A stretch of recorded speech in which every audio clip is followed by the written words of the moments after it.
اپنے الفاظ کا جائزہ لیجیے۔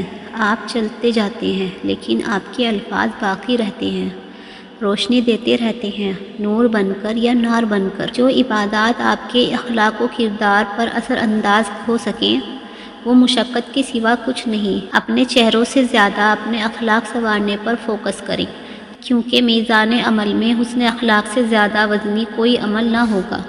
کیا تمہیں یہ لگتا ہے تمہاری زندگی میں کچھ بھی بے مقصد ہو رہا ہے؟ کبھی کبھی جس درد سے تم گزر رہے ہوتے ہو وہ تمہیں کتنا کچھ سکھاتا ہے۔ اس وقت برداشت کرنا مشکل ہوتا ہے، مگر اللہ تعالیٰ نے تمہاری منزل تمہاری سوچ سے بھی زیادہ حسین رکھی ہے۔ بس اللہ پر یقین رکھو، وہ تمہیں ہمیشہ تھامے رکھے گا۔ اور اللہ تو اتنا سخی، اتنا اعلیٰ ظرف ہے کہ وہ ماضی کے گناہوں کا سایہ بھی تم پر نہیں پڑنے دیتا، تانا بھی نہیں دیتا، احساس بھی نہیں دلاتا۔ کچھ خطاؤں کو، کچھ دعاؤں کو، کچھ باتوں کو اللہ کے ساتھ راز رکھا کریں۔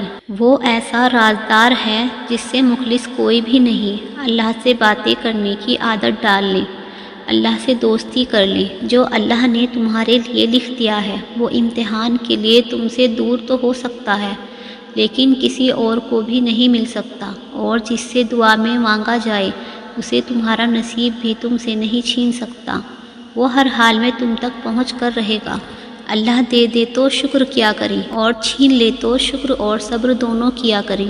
اللہ نے اگر آپ سے کچھ چھینا ہے تو اس میں بھی حکمت ہے جو آپ اور میں نہیں سمجھ سکتے۔ اس رب کے سارے فیصلے حکمت سے بھرے ہیں۔ ہم انسانوں کے پاس کہاں ہے وہ سمجھ کہ ہم ہمارے رب کے فیصلوں کو سمجھ سکیں۔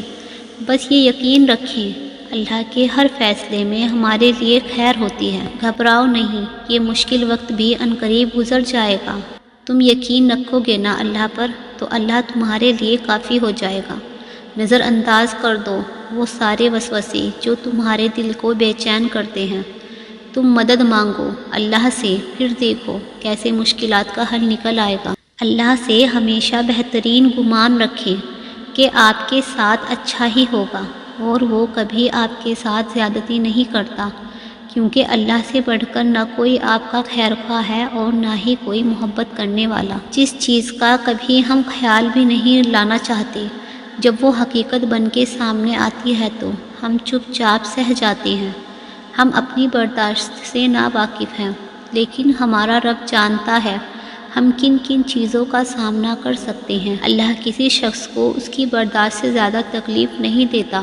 خاموش ہو جایا کریں، سہ جایا کریں، جھک جایا کریں، مان لیا کریں۔ یہ عاجزی ہے جو اللہ کو بہت پسند ہے۔ بندہ جب با اختیار ہوتے ہوئے خاموش ہو جاتا ہے تو اللہ کی نظر میں معتبر ہو جاتا ہے۔ دعائیں تب اثر کرتی ہیں جب انہیں صبر کی مہر لگا دی جائے، اور صبر یہ نہیں ہے کہ اللہ پاک سے مانگنا چھوڑ دو، بلکہ صبر تو یہ ہے کہ لوگوں سے کہنا چھوڑ دو۔ خود کو بدقسمت مت سمجھو، کیونکہ ناکامی کے بعد کامیابی کا در کھلتا ہے جسے تم توجہ دیے بغیر بند کر دیتے ہو، اس ڈر سے کہ کہیں پھر ناکامی کا منہ نہ دیکھنا پڑ جائے۔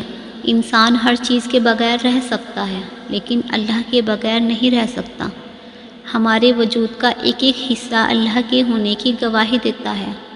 ہماری سانسیں اس کی دی ہوئی امانت ہے، وہ ہر سانس میں ہے۔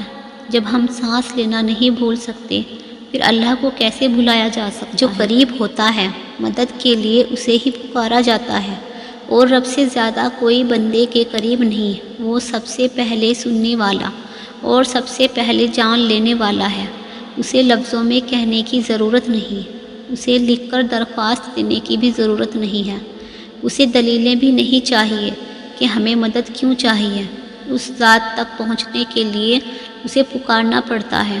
وہ سب کا دوست ہے، سب کا مددگار ہے۔ اپنی ذہنی صحت کا خیال رکھنے میں یہ بھی آتا ہے کہ جو لوگ بضد ہو آپ کو غلط سمجھنے پر ان سے بحث نہ کی جائے، اور جتنا ہو سکے کنارہ کشی اختیار کر لی جائے۔